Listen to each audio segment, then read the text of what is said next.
Il n'arrête jamais sur Europe 1.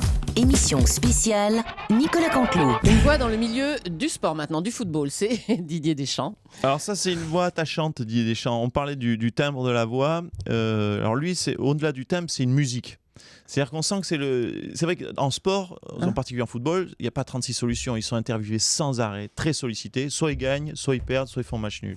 Soit ils peuvent mieux faire la prochaine fois. Face à un journaliste, forcément, il dit bon, effectivement, nous avons perdu, nous avons échoué de malchance. C'est toujours le même discours, un peu lancinant comme ça, ta. Puis il y avait toujours tant sur le plan tactique que technique. Ça, c'est une belle ça a trouvaille, été aussi ça. Alors ça a été une création aussi que j'ai repiqué au Guignol où il me le faisait parler comme ça, entre guillemets, il me le dialoguait comme ça, et c'est resté. Et puis il est attachant, je trouve, Deschamps, parce qu'on sent que c'est le gars on sent que c'est un bon gars, mais voilà, son job à la base, c'est quand même de jouer au foot et d'entraîner les gars, pas de parler aux journalistes, et sans arrêt, il est sollicité, donc il essaye d'avoir des formules. Ils sont tous dans le mimétisme, les entraîneurs, quand ils répondent à des questions.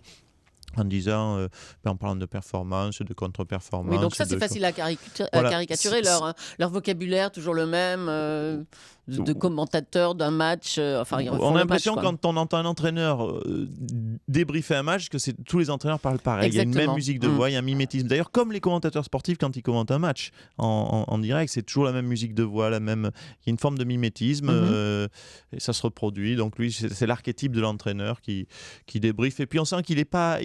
c'est pas son milieu, j'allais dire, tout ce monde des médias, d'argent, etc. C'est pas son truc. Alors il s'en dépatouille, il y a des affaires, il y a Brandao, il doit gérer, il doit démentir, il doit confirmer, il doit entraîner, on lui demande, il y a beaucoup de pression à Marseille.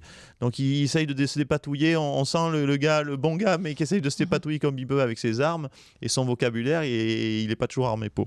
Et ça se termine toujours avec une musique qui finit comme ça.